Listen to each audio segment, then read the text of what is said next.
नमस्कार। आज हम पढ़ने जा रहे हैं पत्र लेखन।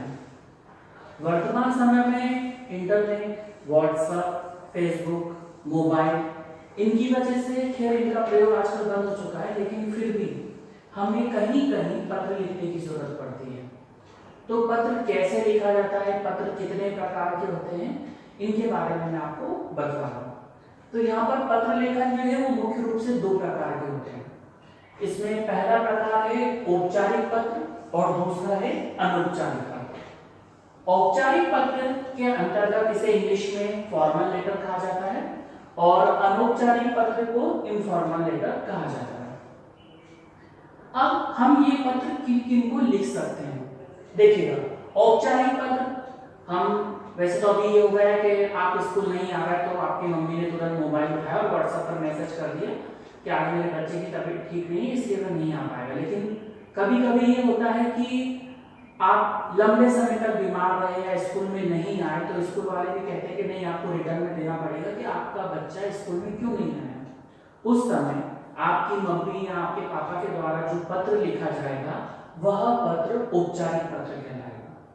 औपचारिक पत्र विद्यालय के प्राचार्य, पुस्तक विक्रेता, कार्यालय में मान लीजिए कि आपको कभी कोर्ट की जरूरत पड़ी या पुलिस वालों को कोई शिकायत करनी पड़ी या आपके घर के आसपास कचरा जमा हुआ है, सड़क नहीं है तो नगर निगम को कोई पत्र लिखना पड़ा, तो उस जगह आप जो पत्र लिखेंगे वह हमारा औपचारिक पत्र कहलाएगा।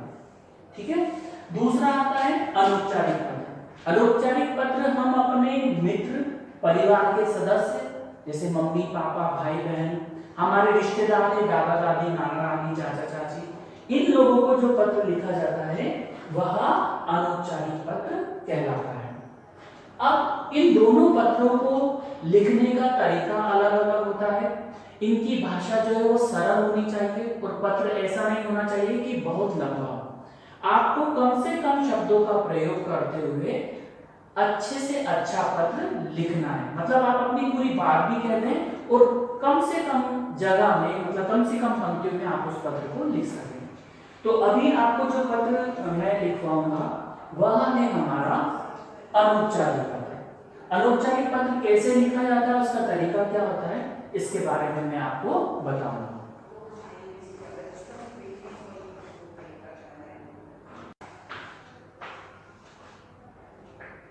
यहां मैंने आपके सामने अनौपचारिक पत्र का प्रारूप लिखा हुआ है।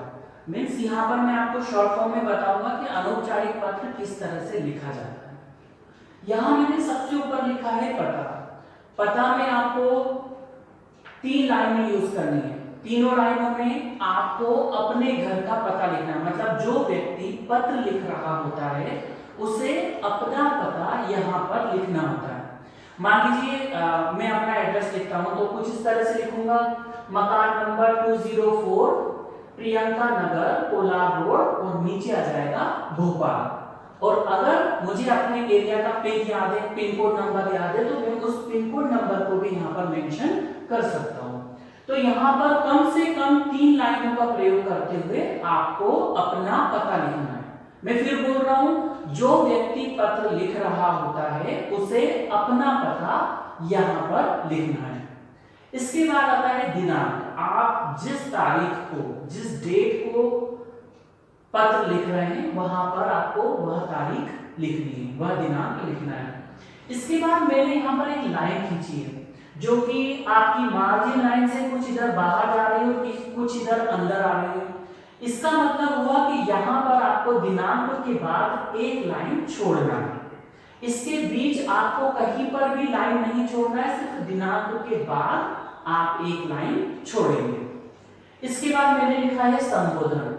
पत्र लिखते समय आप संबोधन शब्द नहीं लिखेंगे, बल्कि यदि आप अपने उम्र से किसी बड़े व्यक्ति को पत्र लिख रहे हैं तो आप आदरणीय शब्द का यूज करेंगे, या आप अपने बराबरी वाले या अपने छोटे उम्र के व्यक्ति को पत्र लिख रहे हैं उस जगह आप प्रिय शब्द का प्रयोग करेंगे। मतलब आदरणीय या प्रिय दोनों में से कोई सा एक शब्द।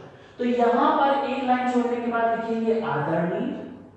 साथ में आप जिसको पत्र लिख रहे हैं वो आपके रिश्ते में क्या लगते हैं। मान लीजिए मैं अपनी माता जी को पत्र लिख रहा हूँ तो मैं यहाँ लिखूंगा आदरणीय माता जी, सादर नमस्कार या प्रणाम। यहाँ अभिवादन का मतलब हुआ कि आप उनको विश कैसे करेंगे। हमारे यहाँ हिंदू धर्म में ऐसा कहते हैं कि प्रणाम का मतलब होता है पैर छूना। तो यहाँ पर मैं अपनी मम्मी को यदि पत्र लिख रहा हूं तो आदरणीय माता जी, सादर प्रणाम। इतना लिखने के बाद हम ये अलग अलग लाइनों में लिखाएंगे, एक ही लाइन में नहीं लिखना, आपको अलग अलग लाइनों में लिखना है।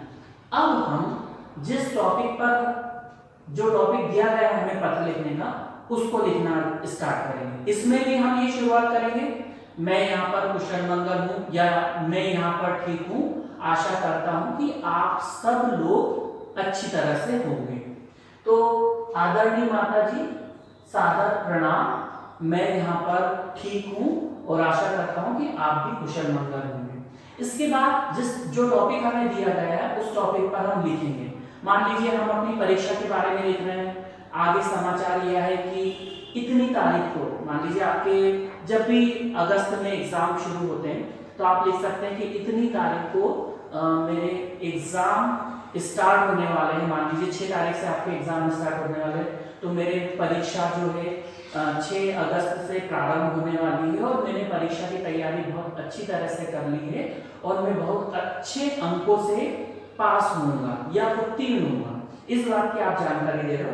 इतना लिखने के बाद अपनी पूरी बात खत्म की और खत्म करने के बाद जहां कहीं भी आपका ये मेन पॉइंट जो है, पत्र का मुख्य विषय जो है, खत्म होने के बाद आपको नेक्स्ट लाइन में, यहां पर भी आपको लाइन नहीं छोड़ना है, नेक्स्ट लाइन में लिखेंगे पत्र के उत्तर की प्रतीक्षा में। क्योंकि जब आप अपनी मम्मी को पत्र लिख रहे हैं, आपने उनका हालचाल पूछा, आपने एग्जाम के बारे में बताया, तो बदले में आप भी उम्मीद रखोगे कि आपको मम्मी का पत्र प्राप्त हो, इसलिए आपने यहाँ पर लिखा पत्र के उत्तर की प्रतीक्षा में। इसको यही छोड़कर नेक्स्ट लाइन में आपका शब्द लिखना, आपका जो रिलेटिव है, जैसे हम मम्मी को पत्र लिख रहा हूं तो मैं अपनी मम्मी का पुत्र हूं, तो आपका पुत्र, और फिर नेक्स्ट लाइन में आप अपना नाम लिखोगे।